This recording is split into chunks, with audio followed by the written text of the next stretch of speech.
Hello, good morning to all of you. Welcome to Aslam classes and thank you very much for watching my videos and supporting me. देखिए, अभी तक मैंने आपको सिखाया present continuous हमारा चल रहा है, प्रोसेस में है, कंटिन्यू, ठीक है ना। काफी लंबा प्रोसेस हो चुका है अब तक, लेकिन फिनिश नहीं हुआ। देखिए, मैं चाहता हूं कि आपके पास में एक चीज पहुंच जाए, प्रेजेंट कॉन्टिन्यूअस में जो भी कुछ है सारा के सारा आपके पास पहुंच जाए, ठीक है। मेरा मेन मकसद यही है। देखिए, आज हम डिस्कस करते, वी डिस्कस टुडे इंटेरोगेटिव। क्या पढ़ते? इंटेरोगेटिव, ठीक है। तो देखिए, इंटेरोगेटिव किसको कहते, क्या कहते। देखिए, इंटेरोगेटिव की एक तो बात समझ लीजिए कि इसमें क्वेश्चन पता करते हैं, ठीक है ना। फर्स्ट चीज तो ये है कि इंटेरोगेटिव में क्वेश्चन पता करते हैं। क्वेश्चन किस तरीके से हो सकता है वो आप देख लीजिए। देखिए, थोड़ी सी बात समझ लीजिए। इंटेरोगेटिव जो होता है ना, आप इसको उतार लीजिए, आप इसको उतार लीजिए। मैं लिख रहा हूँ क्योंकि हमारे पास में इतना वक्त नहीं है कि हम सब कुछ लिखें यहाँ पर। आप उतार लीजिए, मैं थोड़ा समझा देता हूँ आपको नॉर्मली। इंटेरोगेटिव में क्या होता है? देखिए, दो तरीके का होता है इंटेरोगेटिव। इंटेरोगेटिव पहला होता है जिसकी शुरुआत एचबी से होती है, दूसरा होता है शुरुआत क्वेश्चन मार्क से होता है, ठीक है ना। एक बात याद रखिए, एचबी वाले को हम कहते हैं यस और नो टाइप। क्या कहते हैं? यस और नो टाइप, यस और नो टाइप, ठीक है ना। इस और एक बात ध्यान रखिए, इसकी शुरुआत हिंदी में क्या से होती है? इसकी शुरुआत क्या से होती है हिंदी में? अब सुने, मुझे बात करनी किसकी है? सिर्फ एचबी की। ये क्वेश्चन नंबर वाले की बात हम कभी और करते, आज हम बात करना है एचबी के बारे में। एचबी के बारे में क्या है तो सुनिए भाई, इंटेरोगेटिव में ये एचबी के लिए फॉर्मूले हैं कि जब भी शुरुआत क्या से हो? एचबी से हो। शुरुआत एचबी से हो, हिंदी बोले तो क्या से स्टार्ट हो, क्या से शुरुआत हो। तो हमको ये फॉर्मूले यूज करने हैं, इनके सहारे चलना है और इन्हीं के सारे ट्रांसलेशन को करना है, ठीक है। मैं पहले कुछ हिंदी से ट्रांसलेशन सिखाऊंगा आपके लिए, उसके बाद कुछ एग्जाम्पल दूंगा इंग्लिश में, आप उसको पहचानना, समझना। कुछ अच्छे एग्जाम्पल होंगे, एडवांस एग्जाम्पल होंगे आपके लिए, ठीक है। आपको इंटरेस्ट भी आएगा।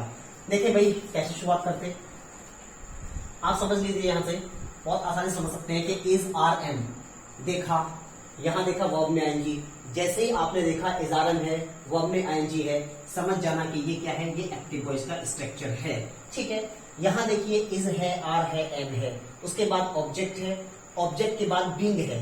अगर मैंने बताया कि इज आर एम के बाद अगर बीइंग मिलता है और बी थर्ड मिलता है तो आप समझ जाइए ये पैसिव वॉइस का स्ट्रक्चर है। तो आपको बस समझ में आ गया होगा कि पैसिव वॉइस क्या है और एक्टिव वॉइस क्या है। लास्ट में साइन लगा हुआ है, इसको बोलते हैं क्वेश्चन मार्क का साइन, ठीक है ना। क्वेश्चन मार्क बोलते हैं इसके लिए, आप इसको याद रखें। हर इंटरोगेटिव सेंटेंस में आपको क्वेश्चन मार्क लगाना होगा। You will have to put question mark in every interrogative sentence, ठीक है। तो देखिए, कुछ एग्जांपल मैं यहाँ पर दिखा रहा हूँ, आपको समझ में आएगा।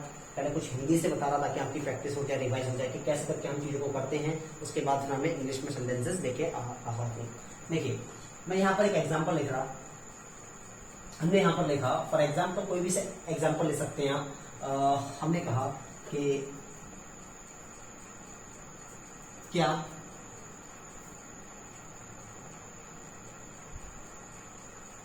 थोड़ा बड़ा देता,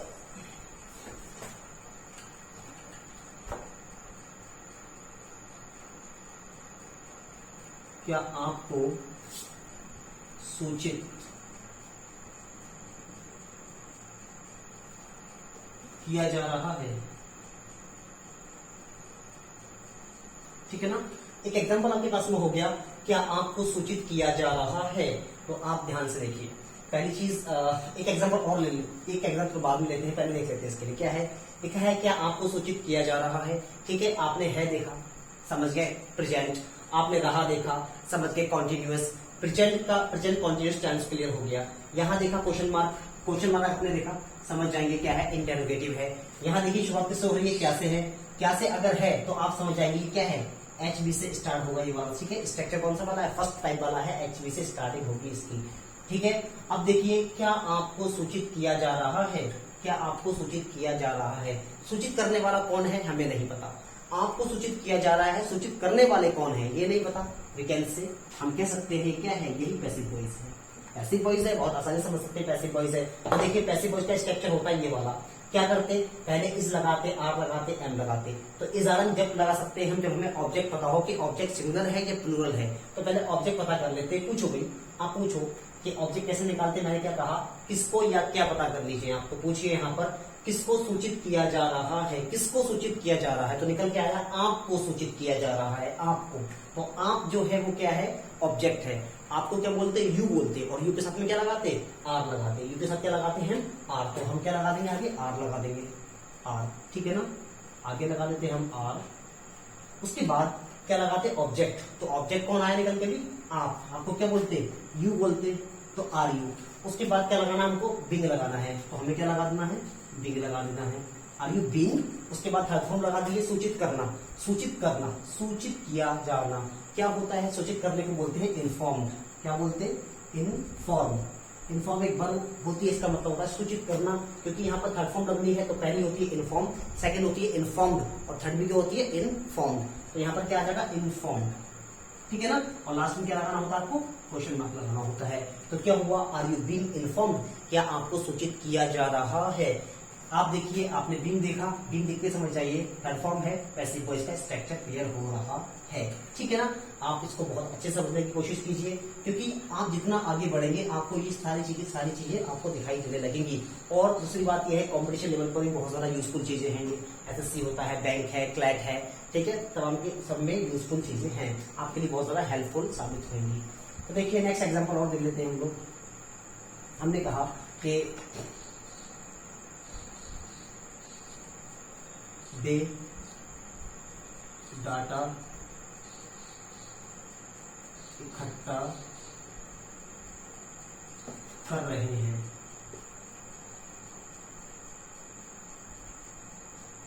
शुरुआत में क्या से, क्या वे डाटा इकट्ठा कर रहे हैं, लास्ट में प्रश्न मिल लीजिए, ठीक है ना। तो देखिए, क्या वे डाटा इकट्ठा कर रहे हैं। अब देखिए, आपने है देखा, समझ गए प्रेजेंट है, आपने है देखा, समझ गए प्रेजेंट है, आपने रह देखा, समझ गए कॉन्टिन्यूअस है, प्रेजेंट कॉन्टिन्यूअस तो क्लियर हो गया। आपने शुरुआत में क्या देखा, समझ गए ये एचबी वाला है, ठीक है। तो आप देखिए, क्या वे डाटा इकट्ठा कर रहे हैं। अच्छा, एक बात और समझ लीजिए, क्या ये एक्टिव वॉइस है, पैसिव वॉइस है। तो आप समझिए ध्यान से कि क्या वे डाटा इकट्ठा कर रहे हैं, इसका मतलब इकट्ठा करने वाले कौन है, वे हैं। तो हम कह सकते हैं कि it is active voice, not passive voice. तो अगर एक्टिव वॉइस है तो देखिए रूल फॉलो याद करना है। यहाँ लिखा है इज लगाना, आर लगाना, एम लगाना, फिर सब्जेक्ट लगाना। तो सब्जेक्ट को देख के पता लगेगा हमें इज लगाना है, आर लगाना है, एम लगाना है। सब्जेक्ट क्या है इसमें, सब्जेक्ट है वे को बोलते दे के साथ में क्या लगाते, आर लगाते। तो क्या हो जा रहा है यहाँ पर, आर। उसके बाद सब्जेक्ट लगाइए, सब्जेक्ट क्या है यहाँ पर, दे, आर दे। अब लगाइए काम क्या हो रहा है इसमें, इकट्ठा करना। इकट्ठा करने को क्या बोलते हैं, कलेक्ट बोलते हैं हम, क्या बोलते हैं, कलेक्ट। उसमें क्या लगाना है आपको, ING, कलेक्टिंग। तो क्या हो जाएगा, आर दे कलेक्टिंग, क्या वे इकट्ठा कर रहे हैं, क्या, डाटा, ठीक है ना। तो आप दे दीजिए डाटा, 10 में क्वेश्चन मार्क लगा देंगे, ठीक है। देखिए इसके बारे में ये जो वर्ड है डाटा पढ़ते, डेटा पढ़ते, मैं इसके बारे में अभी आपको पूरी नॉलेज देने वाला हूँ कुछ देर के बाद, ठीक है ना। आप संयम रखिए, बहुत अच्छी नॉलेज दूंगा इसके बारे में आपके लिए आज, तो ठीक है ना। आप इसको ऐसे करके कर सकते हैं।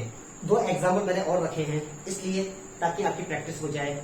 जितनी आप प्रैक्टिस कर लेते हैं उतना ही आपकी इंग्लिश मजबूत हो जाएगी, ट्रांसलेशन आपको क्लियर हो जाएगी कैसे करते हैं। तो देखिए शुरुआत क्या से हो गई, अगर शुरुआत क्या से हो रही है समझ जाइए, इंटेरोगेटिव हो गया, ठीक है ना।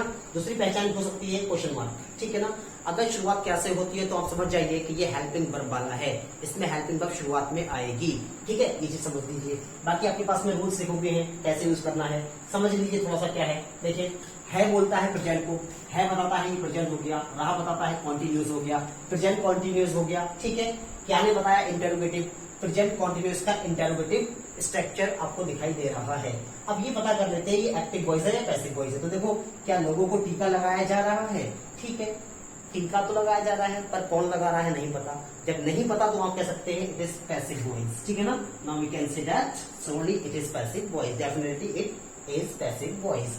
देखिए नेक्स्ट देखिए क्या लिखा है, क्या आप मेरठ में नौकरी कर रहे हैं। तो कौन कर रहा है नौकरी, आप कर रहे हैं, करने वाला इसके अंदर है। तो आप समझ जाइए ये क्या है, एक्टिव वॉइस का स्ट्रक्चर है, ये एक्टिव वॉइस है। तो देखिए कैसे बनाएंगे इसको, ट्रांसलेट कैसे करना है। मैंने बता रखा है एक एक्टिव का रूल है, एक पैसिव का रूल है। तो आप बोलिए यहाँ से आपको निकालना क्या है, ये पैसिव का रूल है। तो पूछिए इस लगाना, आर लगाना, एम लगाना। नो ये तो एक्टिव का रूल था, ठीक है। ये देखिए इस लगाना, आर लगाना, एम लगाना। आपको तीनों में से कोई एक चीज लगानी है।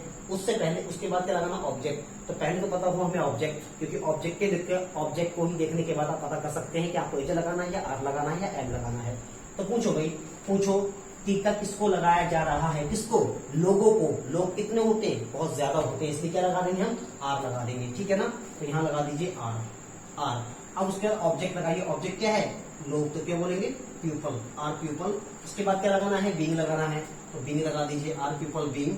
उसके बाद क्या लगाना है, थर्ड फॉर्म। थर्ड फॉर्म क्या हो रहा है, टीका लगाना। टीका लगाना जो वर्ब होती है उसे बोलते हैं वैक्सीनेट। क्या बोलते हैं, आप याद रखें, मैं यहाँ लिखता हूँ, क्या बोलते हैं इसको, वैक्सीनेट, वैक्सीनेट, ठीक है ना। सेकंड फॉर्म होती है वैक्सीनेटेड, वैक्सीनेटेड, ठीक है ना। थर्ड फॉर्म भी यही रहती है। तो हमें लगाना क्या होती है, थर्ड फॉर्म। हर पैसिव वॉइस में थर्ड फॉर्म आती है, एक बात याद रखें, हर पैसिव वॉइस में थर्ड फॉर्म आती है। तो सुनो, आर पीपल बीइंग, अब क्या लगाना है, काम। काम क्यों हो रहा है इसमें, काम क्या हो रहा है इसके अंदर, टीका लगाने का। टीका लगाने को क्या बोलते हैं, वैक्सीनेट, वैक्सीनेटेड। तो हम क्या लगाते हैं यहाँ पर, वैक्सीनेटेड, ठीक है ना, वैक्सीनेटेड। देखिए सी के बाद आपको आई मिला, प्लूरल मिला, तो ऐसी कंडीशन में आप सा पढ़ा करें इसको। लेकिन कहीं कहीं एक्सेप्शन भी है, बात भी है, उनको फोकस करना पड़ता है। तो आर पीपल बीइंग वैक्सीनेटेड, क्या लोगों को टीका, क्या लोगों को टीका लगाया जा रहा है, वैक्सीनेटेड। क्या हो जाएगा, are people being vaccinated. Last में क्या लगा दीजिए, क्वेश्चन मार्क लगा दीजिए, ठीक है। नेक्स्ट देखते हैं क्या लिखा है, क्या आप मेरठ में नौकरी कर रहे हैं। तो देखिए नौकरी करने वाला इसमें है कौन, आप, यानी कि ये एक्टिव वॉइस है, तो इस बारे में उसको बना लेंगे हैं। अब आपको लगाना है इस लगाना, आर लगाना, एम लगाना, लेकिन सॉरी की बात देखें, इस लगाना, आर लगाना, एम लगाना और सब्जेक्ट लगाना। तो सब्जेक्ट देखिए, सब्जेक्ट क्या है, आप। आपको क्या बोलते हैं, यू बोलते हैं, यू के साथ में क्या लगाते हैं, आप आर लगाते। तो क्या लगा दिए आप, आर। उसके बाद लगाइए सब्जेक्ट, सब्जेक्ट क्या है, यू, आर यू। अब उसके बाद लगा दीजिए काम। काम क्या हो रहा है इसमें, नौकरी करने का, करने को बोलते हैं डू, आर यू डू। उसमें क्या लगा दीजिए, आईएनजी, आर यू डूइंग, क्या कर रहे हैं, नौकरी, जॉब, कहाँ, मेरठ में। क्या हो जाएगा, इन मेरठ, ठीक है ना। लास्ट में क्वेश्चन मार्क लगा दिए, are you doing job in Meerut, ठीक है। अब एक बात समझिए, मैंने भी आपसे कहा था कुछ देर पहले कि एसबी वाले जो होते हैं उसको हम क्या कह सकते हैं, यस और नो टाइप, यस और नो टाइप। तो समझिए इस बात को कैसे कह सकते हैं, सुनो ध्यान से। मैंने आपसे पता किया क्या आप मेरठ में नौकरी कर रहे हैं, तो आपका रिप्लाई क्या होगा, दो रिप्लाई हो सकते हैं आपके, दो रिप्लाई हो सकते हैं। कैसे, या तो बोल देगा यस, क्या बोल देगा, yes I am doing job, I am doing job in Meerut, in Meerut, ठीक है। दूसरा जवाब क्या होगा, no I am not doing job in Meerut, ठीक है ना। तो याद रखें आप कि अगर आपने किसी से पता किया कि आप मेरठ में नौकरी कर रहे हैं, तो उसका जवाब होगा या तो हाँ या ना। तो इसीलिए हम इसको क्या कह सकते हैं, यस और नो टाइप भी कह सकते हैं। ये लिखने की जरूरत नहीं है, लेकिन बस ये है, मैं समझाने के लिए लिखा था ताकि आपको समझ में आ जाए क्या है ये, ठीक है ना। बहुत इजी है, कुछ भी ऐसी बात नहीं है कि आपको कुछ हार्ड लगता हो यहाँ पर। तो बस yes I am doing job in Meerut, ये कह सकता है no I am not doing job in Meerut, ठीक है ना। बस यही समझाना है कि आपको समझ में आ गया होगा कि यस और नो टाइप भी हम इसको कह सकते हैं। We can say also that this is type of yes और नो। यहाँ पर कुछ और एग्जाम्पल देखिए, यहाँ पर मैंने कुछ और एग्जाम्पल आपके लिए लिखे हैं ताकि आप इनको समझ सकें, अच्छे से रिवाइज कर सकें, ताकि आपको समझ में आ जाए कि कैसे करके हम इंटरोगेटिव सेंटेंस को बना सकते हैं और भी तरीकों से, ठीक है। पहले तो पहचानना हमको कौन एक्टिव है कौन पैसिव है। तो देखिए बीइंग मिला और थर्ड फॉर्म मिला, जैसे ही आपको बीइंग मिला, थर्ड फॉर्म मिला, समझ जाइए ये पैसिव वॉइस का स्ट्रक्चर है, ठीक है ना। देखिए नेक्स्ट स्टेप में देखिए आप लोग, is the dead body of being. देखिए फिर बीइंग मिला, फिर थर्ड फॉर्म मिला, समझ जाइए क्या है, ये पैसिव वॉइस का स्ट्रक्चर है। नेक्स्ट देखिए, उसके बाद आपने क्या देखा, इज मिला, यहाँ पर देखिए इज मिला, और यहाँ पर बीइंग ना मिलके बल्कि क्या है, वर्ब में आईएनजी है। वर्ब में अगर आईएनजी है, समझ जाना ये क्या है, एक्टिव वॉइस है, ठीक है। नेक्स्ट देखिए, are all accounts holders of SBI being insured. यहाँ पर भी देखिए बीइंग मिला और थर्ड फॉर्म मिला, देखते ही समझ में आ रहा है क्या है, ये पैसिव वॉइस है। फिर क्या देखा, is your account being classified. देखिए फिर से देखिए क्या है, ये पैसिव वॉइस का स्ट्रक्चर है, क्योंकि यहाँ पर बीइंग के साथ में थर्ड फॉर्म दिखाई दे रही है। देखिए अब समझते हैं इनकी मीनिंग कैसे निकालना है हमको। अगर ये पैसिव वॉइस है तो याद रखें, हमेशा याद रखें, शुरुआत में क्या है आपके पास में, हेल्पिंग वर्ब। अगर हेल्पिंग वर्ब है, लास्ट में क्वेश्चन मार्क का साइन लगा हुआ है, तो ये इंटरोगेटिव है। अगर शुरुआत में हेल्पिंग वर्ब है तो आपको क्या से बोलना पड़ेगा, क्या से, ठीक है, क्या से बोलना पड़ेगा, याद रखना आप लोग। तो क्या लिखा है, डिपोजिटेड। एक बात याद रखना, डिपोजिट के बारे में बताता हूं आपको। एक होता है डिपोजिट, यहाँ डिपोजिट, ठीक है ना, वर्सेस एक होता है पे, वर्सेस एक होता है सबमिट, सबमिट। 3 वर्ड आते हैं, इन तीनों का मतलब जमा करने से आता है, जमा करने से होता है। याद रखें, जब भी आपको कोई चेक या मनी, चेक हो या मनी हो, जमा करना हो तो डिपोजिट यूज करते हैं।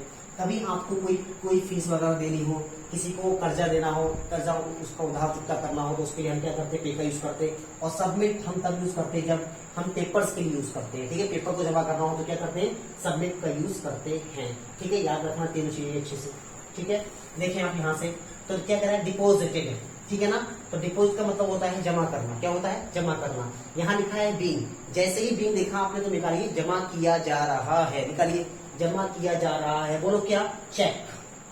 ठीक है ना, अब पूछो क्या चेक जमा किया जा रहा है, किसमें, इन द ड्रॉप बॉक्स। किसमें, ड्रॉप बॉक्स में जमा किया जा रहा है, ऐसे कह सकते हैं। या कुछ भी आप किसी और तरीके से लिख सकते हैं कि इन द बैंक, बैंक में किया जा रहा है। तो यही आप दिमाग में लगाना है क्या, कि डिपोजिट का मतलब जमा करने होता है, बीइंग लगा है तो जा रहा है। ठीक है ना, तो क्या हो जाएगा, is the cheque being deposited in the drop box. Clear हो गया, वो उम्मीद करता हूं। नेक्स्ट देखिए, इज द डेड बॉडी। ठीक है ना, dead body, is the dead body being placed. देखिए, प्लेस का मतलब होता है रखना, बीइंग लिखा है यहाँ पर तो रखा जा रहा है, रखी जा रही है, रखा जा रहा है क्या, डेड बॉडी, मृत शरीर को रखा जा रहा है। यहाँ पर इज है तो क्या लगा, क्या मृत शरीर को रखा जा रहा है, किसमें, इन द बेयर। देखिए बेयर जो वर्ड है मैंने आज शाम को ही पढ़ाया था, 4 बजे वाले सेशन में पढ़ाया था, वो कैप्स के सेशन में। बेयर का मतलब होता है अर्थी। ठीक है ना, बेयर का मतलब क्या होता, अर्थी होता, BERI। ठीक है, जनाजा कह सकते हैं इसको हम। एक बात याद रखना आप लोग,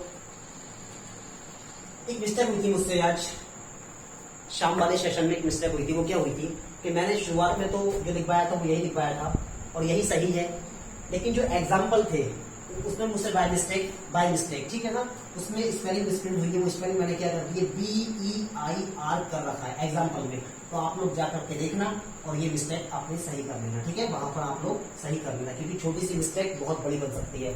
तो इसलिए आप क्या कर लेना, इसको ठीक कर लेना। और कोशिश किया करें कि अगर किसी को पता लग जाए, कोई चेक कर ले, तो वो कमेंट में लिख दिया करे कि ये मिस्टेक हुई है। ठीक है, कभी कभी हमसे भी गलती हो जाती है। देखिए नेक्स्ट क्या लिखा है यहाँ पर, तो यहाँ पर समझ में आ गया होगा, प्लेस का मतलब किया जा रहा, रखा जा रहा है, रखा जा रहा है क्या, डेड बॉडी, डेड बॉडी को रखा जा रहा है। शुरुआत में इज है तो पूरा क्या डेड बॉडी को, क्या मृत शरीर को रखा जा रहा है, किसमें, इन द बियर। बियर का मतलब अर्थी, अर्थी में रखा जा रहा है। ठीक है, नेक्स्ट देखिए, ये वर्ड मैंने इसीलिए यूज किया ताकि इस शाम की जो मिस्टेक थी मैं आपको शो कर सकूं। ठीक है, नेक्स्ट देखिए क्या है, इज सुशांत सिंह डिमाइज। देखिए डिमाइज का मतलब क्या होता है, डिमाइज का मतलब क्या होता है, एक वर्ड दिखाई दे रहा है डिमाइज, डिमाइज एक वर्ड है, यहां देख लीजिए। डिमाइज का मतलब होता है, डिमाइज का मतलब होता है डेथ। ठीक है ना, दोनों वर्ड एक ही है, डेथ से ले लीजिए मृत्यु। ठीक है, तो क्या होगा, याद रखें आप, ये वर्ड अच्छा वर्ड है। डिमाइज का मतलब डेथ से हो सकता है, यहाँ पर लिख लीजिए डेथ, हम इसको डेथ भी कह सकते हैं। क्या कि इस सुशांत सिंह डिमाइज, जो सुशांत सिंह की क्या है, इज सुशांत सिंह डिमाइज, जो सुशांत सिंह की डिमाइज की मृत्यु थी, शॉकिंग। वो क्या कर रही है, शॉक कर रही है क्या, सम पीपल, कुछ लोगों को। तो यहां से देखिए आपने यहाँ पर आईएनजी देखा, बीइंग तो है नहीं, बीइंग नहीं है तो ये एक्टिव वॉइस है। तो बोलो क्या सुशांत सिंह की मृत्यु लोगों को शॉक कर रही है। तो क्या से बोल रहा है आपको। ठीक है, नेक्स्ट देखिए क्या लिखा है, are all account holders of SBI, SBI। ठीक है ना, SBI के, देखिए SBI आपको बोलते हैं के या की, तो SBI के अकाउंट होल्डर, जो अकाउंट धारक है।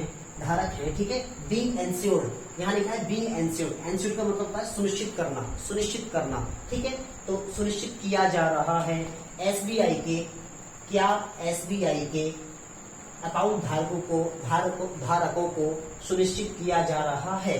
ठीक है, ये मतलब होता है, एक बार लिख ले एंश्योर। एंश्योर का मतलब होता है सुनिश्चित करना, विश्वास दिलाना। ठीक है, इसको बोलते हैं इंश्योर करना। नेक्स्ट देखिए क्या है, is your account being classified, classified. एक बार याद रखना, क्लासिफाइड क्या होता है, क्लासिफाइड वर्ब होती है, क्लासिफाइड वर्गीकृत करना। अब इसमें सेकंड फॉर्म लगानी है तो क्या करना है, क्लासिफाइड। थर्ड फॉर्म क्या करनी है, तो याद रखें बाई वर्ड आगे क्या लगाते हैं, IED, तो ये हो गया क्लासिफाइड। तो क्या is your account being classified, मैंने बताया कि बीइंग के बाद देखिए आप क्या है, क्लासिफाइड का मतलब होता है वर्गीकृत करना, तो वर्गीकृत किया जा रहा है क्या, अकाउंट, योर अकाउंट, तुम्हारे अकाउंट को, क्या तुम्हारे अकाउंट को वर्गीकृत किया जा रहा है। ठीक है, तो ये सारे के सारे जो कुछ अच्छे वर्ड्स भी हैं इसके अंदर आप उसको भी लिख लीजिए। ठीक है, इम्प्रूव आएगा अगर आप उसको बार बार करते हैं, अगेन अगेन करते हैं, राइट करते हैं कॉपी में, तो बहुत ज्यादा इम्प्रूव आएगा। मेरे साथ लगातार आप बने रहिए, आपको श्योरली मैं उम्मीद के साथ में कहता हूँ कि आप काफी अच्छी नॉलेज यहाँ से मिल पाएगी आपको और इंग्लिश आपकी काफी अच्छे से इम्प्रूव हो सकती है। देखिए यहाँ पर कुछ और एग्जाम्पल मैंने आपके लिए रखे हैं ताकि आप और अच्छे से प्रैक्टिस कर सकें। ठीक है, और अच्छे से मजबूती हासिल कर सकें। कैसे, देखिए यहाँ पर क्या लिखा है, लिखा है is Sushant Singh fathers accusing of Rhea, ठीक है ना, is Sushant Singh fathers accusing of Rhea. ठीक है ना, एक वर्ड देखिए यहाँ से एक बात समझिए, यहाँ से यहाँ आपने इज देखा और इसको लिखे यहाँ पर आईएनजी देखा, जैसे ही आपने आईएनजी देखा समझ जाइए क्या है, एक्टिव वॉइस है। ठीक है, we can see that it is active voice. Okay, now we can next example here, is Rani accusing of Rana. तो देखिए इज मिला और वर्ब में क्या मिला, आईएनजी मिली, इसको देख के आप समझ जाइए क्या है, ये भी एक्टिव वॉइस का स्ट्रक्चर है। नेक्स्ट देखिए क्या है, compensation is being demanded by diseased king. ठीक है ना, तो यहाँ पर देखिए यहाँ पर बीइंग मिला और बीइंग के साथ क्या मिला, थर्ड फॉर्म मिला। जैसे ही देखा बीइंग के साथ थर्ड फॉर्म, समझ जाइए क्या है, ये पैसिव वॉइस का स्ट्रक्चर है, तो ये पैसिव वॉइस हो गया। नेक्स्ट देखें, is the prime minister addressing people on the big forum. ठीक है, फोरम, तो यहाँ पर देखिए आपने देखा यहाँ पर इज मिला और वर्ब में मिला आईएनजी। जैसे ही आपने देखा इज मिला वर्ब में आईएनजी मिली, समझ जाइए क्या है, ये passive voice sorry active voice का स्ट्रक्चर है। नेक्स्ट देखिए, is the data being collected by various researchers. तो यहाँ पर देखिए आपको बीइंग के साथ क्या मिला, थर्ड फॉर्म, जैसे मिला मुझे क्या है, ये पैसिव वॉइस का स्ट्रक्चर है। तो इतनी बात तो समझ में आ रही होगी हम लोगों को। अब देखते हैं कि कैसे करके इसकी मीनिंग निकालते हैं। देखिए एक वर्ड यहाँ पर मिलेगा एक्यूज ऑफ, मैं इसको यहाँ लिख दूंगा एक्यूज ऑफ। ठीक है ना, इसका मतलब होता है दोष लगाना। ठीक है ना, इसका मतलब क्या होता है, दोष लगाना, याद रखें, इसका मतलब होता है दोष लगाना, या आरोप लगाना, किसी पर आरोप लगाना, किसी पर दोष लगाना। ठीक है, जिस पे भी आरोप लगेगा उसको उसके बाद लगाते हैं, ऑफ के बाद लगाते हैं। मैंने कहा कि एक्यूज, देखिए यहाँ पर हम लिखते, यहाँ पर लिखा है एक्यूजिंग ऑफ रिया। ठीक है ना, तो रिया पर आरोप लगा रहे हैं, कौन लगा रहे हैं, देखिए सुशांत सिंह फादर, जो सुशांत सिंह के पिता हैं, एक्यूजिंग वो आरोप लगा रहे हैं। ठीक है, मैंने बताया कि जिस पर आरोप लगता है, आप पर ये नहीं देखना कि पर आरोप लग रहा है किस पे लग रहा है, बस इतना देखना आपको कि अगर एक्यूज वर्ड मिलेगा तो उसके साथ में ऑफ जरूर मिलेगा, अगर एक्यूज वर्ड मिलेगा तो साथ में ऑफ जरूर मिलेगा, और किस पर आरोप लगाया जा रहा है वो उसके बाद में मिलेगा। तो रिया पर यहाँ पर क्या है, आरोप लगाया जा रहा है। देखिए कौन लगा रहा है, इज सुशांत सिंह फादर, क्या सुशांत सिंह के पिता एक्यूजिंग आरोप लगा रहे हैं, किस पर, रिया पर। ठीक है ना, रिया पर आरोप लगा रहे हैं, तो एक्यूज के बाद में ऑफ मिलता और ऑफ के बाद में वो नाउन मिलेगा जिस पर आरोप लगाया जा रहा है, याद रखना आप। नेक्स्ट एग्जांपल देखें क्या लिखा है, इज रानी, देखिए मैंने इसीलिए एग्जांपल लिखा है ताकि आपको समझ में आ रही है चीज। इज रानी, क्या रानी एक्यूजिंग आरोप लगा रही है, दोष लगा रही है, ऑफ राना, किस पर, राना पर। तो याद रखना है आपको कि एक्यूज वर्ड के साथ में ऑफ लगाते हैं, किस पर आरोप लग रहा है वो वर्ड उसके आगे लगता है, जस्ट आगे लगता है। ठीक है ना, तो उम्मीद करता हूँ ये चीज आपको समझ में आ गई होगी। ठीक है, नेक्स्ट देखिए अगला लिखा है कॉम्पेंसेशन। कॉम्पेंसेशन किसे कहते हैं, भरपाई को कहते हैं, किसे कहते हैं, भरपाई। ठीक है ना, मुआवजा। ठीक है ना, इसको क्या कहते हैं, कॉम्पेंसेशन कहते हैं, मुआवजा कहते हैं, भरपाई कहते हैं। तो कॉम्पेंसेशन इज बीइंग डिमांडेड, जैसे आपने बीइंग देखा, डिमांड देखा, आप निकालिए डिमांडेड, डिमांड की जा रही है, किसकी, कॉम्पेंसेशन। आप एक काम करिए, ये इस शुरू में लगा दीजिए। ठीक है ना, इस कॉम्पेंसेशन बीइंग डिमांडेड। ठीक है ना, तो क्या मुआवजे की मांग की जा रही है, बाय डिजीज्ड किल, बाय डिजीज्ड का मतलब होता है मृतक के रिश्तेदारों के द्वारा। बाय का मतलब हो गया के द्वारा, किसके, डिजीज्ड के किन का मतलब होता है रिश्तेदार। आप रख लीजिए यहाँ पर, किन एक वर्ड आता है, इसका मतलब होता है सगे संबंधी। ठीक है ना, रिश्तेदार वगैरह होते हैं, किन को हम कह सकते हैं बराबर रिलेटिव के, किसके कह सकते हैं, रिलेटिव के बराबर कह सकते हैं, रिलेटिव के बराबर हम इसको कह सकते हैं। ठीक है ना, तो देखिए इस कंपेंसेशन बीइंग डिमांडेड मांग की जा रही है कंपेंसेशन की, क्या मुआवजे की मांग की जा रही है, क्या भरपाई की मांग की जा रही है। बाय डिजीज स्किन, किसके थ्रू, किसके द्वारा, मृतक के सगे संबंधित के द्वारा मुआवजे की मांग की जा रही है, ठीक है ना। नेक्स्ट देखें, is the prime minister addressing people on big forum. देखिए इज मिला आपको, द प्राइम मिनिस्टर क्या मिला, is the prime minister, prime minister याद रखें, अगर नाम होता तो दा नहीं लगाते, ठीक है ना। अगर ऐसा होता है कि is prime minister Narendra Modi, अगर यहाँ पर दा है तो वहां पर नाम नहीं लगाएंगे, और अगर नाम होता तो यहाँ पर दा नहीं लगाते, याद रखना है, ठीक है। Is the prime minister addressing, address का मतलब होता है संबोधित कर रहे हैं, ठीक है। क्या प्रधानमंत्री संबोधित कर रहे हैं पीपल, लोगों को, कहां पर, ऑन द बिग फोरा। फोरा क्या होता है, आज मुझे आपको यही बताना है कि फोरा क्या होता है। देखिए फोरा किसको बोलते हैं, एक बात याद रखना, फोरा एक वर्ड है, फोरा, फोरा जो होता है वो मंच कहलाता है, मंच, ठीक है ना, मंच कहलाता है। फोरा का मतलब होता है मंच। और दूसरी चीज समझ लीजिए, मंच तो है वो अलग बात है, ये एक प्लूरल वर्ड है, आप याद रखना, ये क्या है, एक प्लूरल वर्ड है, इसका मतलब होता है मंच, समझ में आ रहा होगा। फोरा क्या है, एक प्लूरल वर्ड है, इसका मतलब क्या होता, मंच होता, ठीक है, एक बड़ा मंच होता है, इसका मतलब ये होता, ठीक है।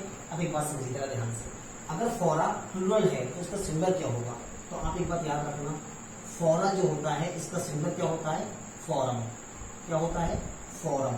तो याद रखें ये जो वर्ड है ये सिंगुलर है, और ये वर्ड क्या है, ये प्लूरल है, सही है ना। उम्मीद करता हूँ समझ में आ गया होगा, ये प्लूरल है, ये प्लूरल है, और ये क्या है, सिंगुलर है। फोरा जो होता है वो प्लूरल होता है, और फोरम क्या होता है, सिंगुलर होता है। तो same as I would like to say that you must know also about data. Data के बारे में जानना चाहिए आप, डेटा क्या है। देखिए यहाँ पर क्या लिखा है, डेटा, ठीक है ना। डेटा जो वर्ड है पहले लोग उसको डाटा पढ़ते हैं, डाटा, लेकिन नहीं, ये डाटा नहीं है, बल्कि क्या पढ़ते हैं, इसको डेटा पढ़ते हैं। आप याद रखें, इस वर्ड को डेटा पढ़ते हैं। और एक बात बता दूं आपको, डेटा जो है वो क्या है, प्लूरल है, ये सिंगुलर नहीं है। डेटा क्या है, प्लूरल है। अगर कोई पूछे डेटा का सिंगुलर क्या होगा, तो आप याद रखें, जिस तरह से आपने देखा कि यहाँ पर फोरा का ए हटा के UM लगाया गया, same as we can also see that, यहाँ पर भी ए क्या कर दो, डेटा का क्या होता है, डेटा का डेटम बन जाता है, डेटम, याद रखें। तो डेटा जो होता है वो क्या होता है, प्लूरल, और डेटम जो होता है वो क्या होता है, सिंगुलर होता है, याद रखना आप लोग, ठीक है ना। बहुत अच्छा वर्ड है, ये पूछ सकते हैं, ठीक है, पूछ सकते हैं आप लोगों से कि डेटा जो होता है वो प्लूरल होता है, और डेटम जो होता है वो क्या होता है, सिंगुलर होता है, ठीक है। और इसको डाटा नहीं पढ़ते, डेटा पढ़ते, ये भी याद रखें आप। तो वही है, क्या इज द डेट, ये देखिए पहले, is the prime minister addressing, क्या प्राइम मिनिस्टर एड्रेसिंग, एड्रेस का मतलब तो संबोधित कर रहे हैं पीपल, लोगों को, ऑन द बिग फोरा, बड़े मंच पर, ऑन मतलब पर, द बिग का मतलब बड़ा, फोरा का मतलब मंच, बड़े मंच पर संबोधित कर रहे हैं। नेक्स्ट देखें, इज द डेटा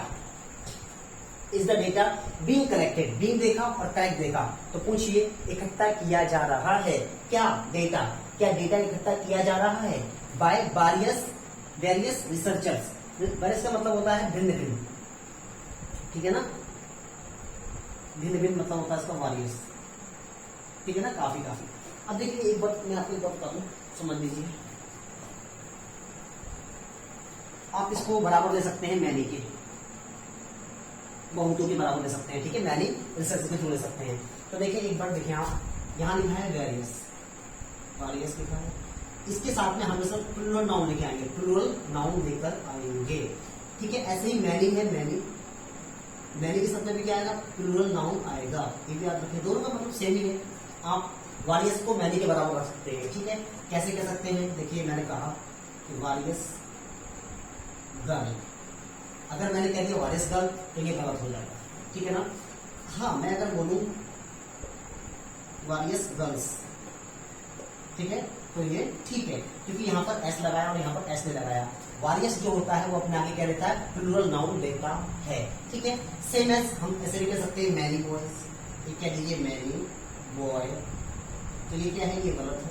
हम क्या कह सकते हैं, मैनी बॉयज, तो ये क्या है, ठीक है। देखिए ये छोटे कॉन्सेप्ट जरूर है, लेकिन आप इनको याद रखिए, आपके बहुत ज्यादा काम आने वाले हैं। तो यही वो देखिए वारियर्स के बाद में क्या है, रिसर्चर्स। यहाँ पर देखिए एस लगा है, ठीक है ना, एस लगा है। तो क्या हो गया, इज द डेटा, जो डेटा है बीइंग कलेक्टेड, उसको इकट्ठा किया जा रहा है बाय वारियस रिसर्चर्स, ठीक है ना, खोजकर्ताओं के द्वारा। देखो खोजकर्ताओं के द्वारा डेटा को इकट्ठा किया जा रहा है। क्या, अनेकों खोजकर्ताओं के द्वारा डेटा को इकट्ठा किया जा रहा है, इसका ये मतलब निकल के आता है, ठीक है ना। तो आज हमने आपको सिखाया इंटेरोगेटिव। इंटेरोगेटिव में कुछ अच्छी बातें बताई मैंने आपको। ये छोटे छोटे कॉन्सेप्ट हैं, इन कॉन्सेप्ट को आप माइंड में रखें, याद रखें। इनसे क्या होगा, आपकी इंग्लिश मजबूत होगी और आप आगे चल के बड़े बड़े कॉम्पिटिशन लेवल होते हैं, ठीक है ना, एसएससी है, क्लैट है, बैंक, बहुत सारे एग्जामिनेशन होते हैं, उसमें आपको ये चीज फायदा देने वाली है बहुत ज्यादा। अब मैं आपको काफी दिनों बाद टेस्ट देने जा रहा हूँ, ठीक है ना। ये एक टेस्ट है आपके लिए, आप एक काम करेंगे, जरूर करेंगे, कमेंट बॉक्स में इनके आंसर देंगे, कमेंट बॉक्स में इनके आंसर जरूर से देंगे। देखिए क्या करते हैं, बहुत सारे बच्चे आंसर देते हैं और बहुत सारे नहीं भी देते हैं। आपसे रिक्वेस्ट है कि अगर आप अच्छे इंग्लिश करना चाहते हैं, इंप्रूव करना चाहते हैं, तो इसके आंसर भी दीजिएगा। मैं जो मुझे आंसर देंगे मैं उनकी रिप्लाई जरूर करूंगा, ठीक है ना। आप लोग याद रखें, कुछ चीजें इसमें बता दूं, अच्छी चीजें, मछलियां याद रखें। मछलियां बहुत सारी दिखने में लग रही हैं, लेकिन मछलियां को फिश बोलते हैं। और इसका कभी आप ध्यान रखना कि इसका प्लूरल क्या बनेगा, आप देखना समझना फिर बात करते हैं, ठीक है ना। जरूरी एहतियात का मतलब होता है नेसेसरी, एहतियात को बोलते हैं प्रिकॉशंस बोलते हैं, ठीक है ना, आप देख लेना। फिलहाल बाकी सब आपके पास में है। दोबारा खोलने का मतलब रीओपन करना होता है, ठीक है। रास्ते में मतलब होता है ऑन द वे। डर से कांपना मैंने आज सिखा रखा है चीज के बारे में। ये पूरा टेस्ट है, इसके answer please give all the answer in the comment box today. Okay bye. आज फिर इतना ही रखते हैं और आप याद रखें, हमारा सपोर्ट करते रहें, ठीक है। कुछ भी आपको कंफ्यूजन हो तो आप हमसे प्लीज जरूर कहें, कमेंट बॉक्स में जरूर लिखें। आज के लिए इतना ही रखते हैं। Okay, it's enough for today. Next will meet in next video.